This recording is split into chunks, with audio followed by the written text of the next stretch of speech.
The small Kansas elementary school buzzed with unusual excitement. Principal Reyes stood at the auditorium podium, a mysterious smile tugging at his lips as whispers fluttered through the rows of students and teachers. "I have an announcement," he said, adjusting the microphone. "Today, we're receiving a surprise visitor, the President of the United States, Donald J. Trump." Gasps rippled across the room. A teacher dropped her pen. Students blinked in disbelief. "He's on his way," Principal Reyes continued, "and he wants to meet you." An hour later, black SUVs rolled slowly down the dusty road leading to the school. Secret Service agents stepped out first, scanning the grounds. Then President Trump entered, red tie straight, expression warm but focused. There were no reporters, no podium, no prepared speech. He was here to listen. In Mrs. Calloway's third-grade class, most children vibrated with excitement, but one girl sat quietly in the second row, hands folded neatly in her lap. Leah Hart. She had always been the quiet one, observant, thoughtful, brilliant beyond her years. Her assignments were careful and insightful. Her reading comprehension surpassed expectations, yet she rarely raised her hand. Few of her classmates knew about her life outside school. Her mother had passed away 3 years earlier. Her father, once a hard-working farmer, had suffered a devastating back injury. Now they lived in a worn trailer at the edge of town. Money was scarce. Heat and electricity weren't guaranteed. But Leah never missed a day of school. "She has a kind of strength you can't teach," Mrs. Calloway often said. When the president entered the classroom, the air shifted.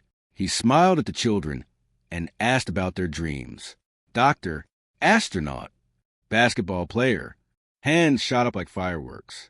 Leah stayed down. Then he asked, "Does anyone want to ask me something?" Silence. Slowly, deliberately, Leah raised her hand. The room stilled. "What's your name?" he asked gently. "Leah," she said, standing. Her voice was soft, but steady enough to quiet every whisper. She looked up at him, not with fear, not with anger, but with honesty. "Mr. President, why don't people care about kids like me?"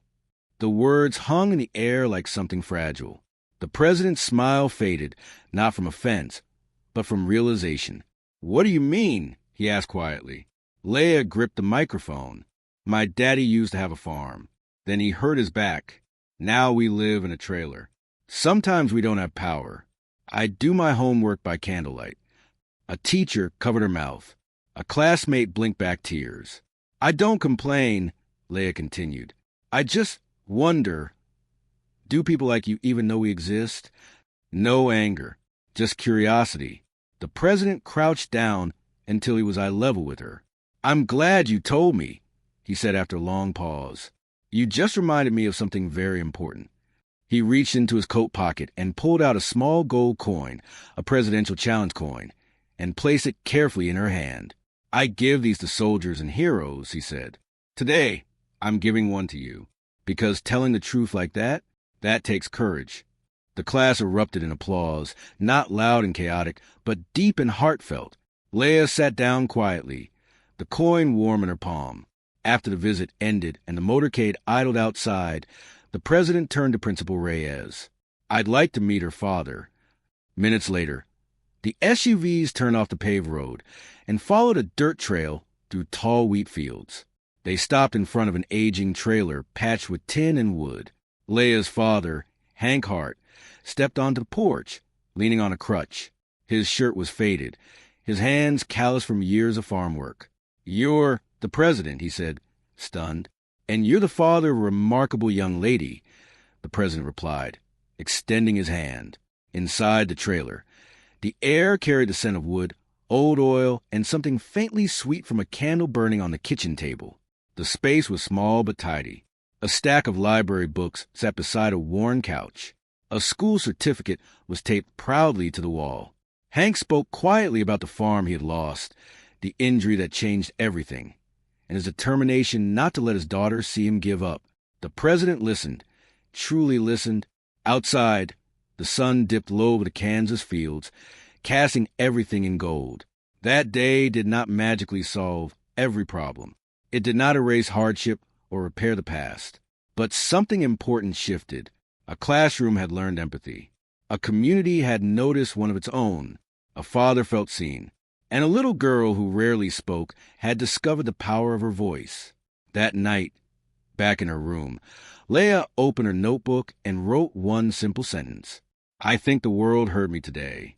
And for the first time in a long while, she believed it. Coffee lingered in the air of the small trailer as Hank Hart poured steaming cups into mismatched mugs. The kitchen table wobbled slightly when the president rested his hands on it, but he didn't seem to notice.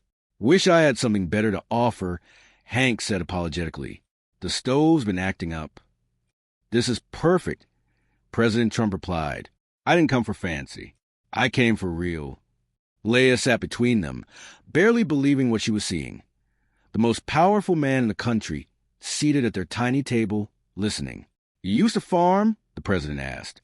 Hank nodded. Lost the land during the drought. Then I fell off a grain silo. Fractured my spine. Can't lift much now. Can't drive long. Folks moved on. We just stayed. And through all of that, Trump said, glancing toward Leah, you raised a daughter brave enough to stand up and speak truth in a room full of adults. Hank blinked. She did. She asked me if people like me even know kids like her exist. Silence filled the trailer. Hank looked at Leah as if seeing her anew. You said that. She nodded. He exhaled slowly. I never had the words. Guess you did. The wind pressed gently against the thin walls. It wasn't a moment of pity. It was one of dignity, of being seen without spectacle. As the visit drew to a close, the president stood. I can't promise miracles, he said, but I can promise I won't forget your story. Words are good, Hank replied evenly. Actions are better. A faint smile crossed the president's face. Exactly. Outside, he made a call asking for rural hardship data and education briefings. Inside, Hank squeezed Leah's shoulder. You didn't just speak, he told her. You made him listen.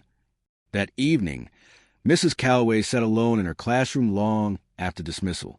She wrote in her notebook, Today, I watched a quiet child change a powerful man's heart with 10 honest words. That's education. She shared the story with her sister, a journalist. No spin, no politics, just truth. Within days, the story spread. Headlines appeared. Social media buzzed. Interview requests flooded in. Hank declined them all.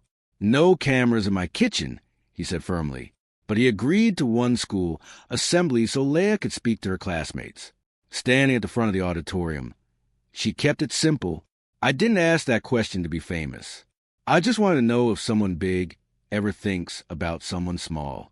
No one laughed. No one whispered. Something shifted that day. Letters began arriving from across the country. Children in trailers in small towns, in overlooked neighborhoods. You gave me courage. You made me feel seen. I'm going to raise my hand, too. Mrs. Calloway created a bulletin board called Leah's Wall. It filled with drawings, notes, and crayon-color hearts. 2 weeks later, officials visited the school, not for publicity, but to listen. Rural funding evaluations were reviewed. Community programs were discussed. Then came an unexpected call for Hank.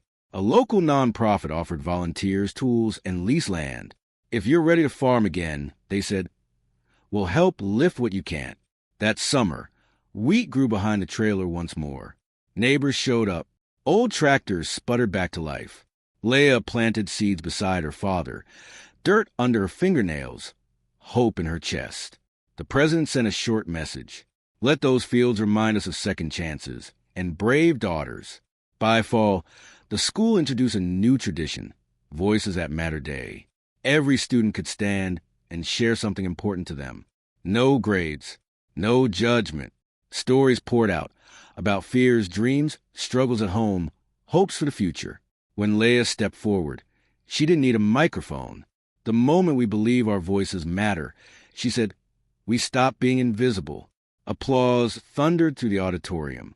The ripple had become a wave. Months later, Leah and her father were invited to Washington for a quiet lunch and a conversation about expanding rural student programs. But she returned home unchanged in the ways that mattered most. She still walked the same halls, still sat at the same desk, still raised her hand when it counted, Years passed. Leia grew up to become a writer, then a teacher. Each year, on the anniversary of that third grade day, she would take out the presidential coin and turn it over in her fingers, not because of who gave it to her, but because of what it represented. A question: do people like you even know we exist? She taught her students that bravery doesn't have to be loud, that sometimes the strongest voice in a room is the quietest one willing to speak. Across the country, schools adopted listening days inspired by her story. Empathy grew. Bullying reports declined. Students felt heard. But in Kansas, it was never about headlines. It was about a girl who once raised her hand, and a room that chose to listen. In the end, it wasn't politics that changed anything. It was courage. It was honesty. It was one small voice daring to ask to be seen. And that was enough.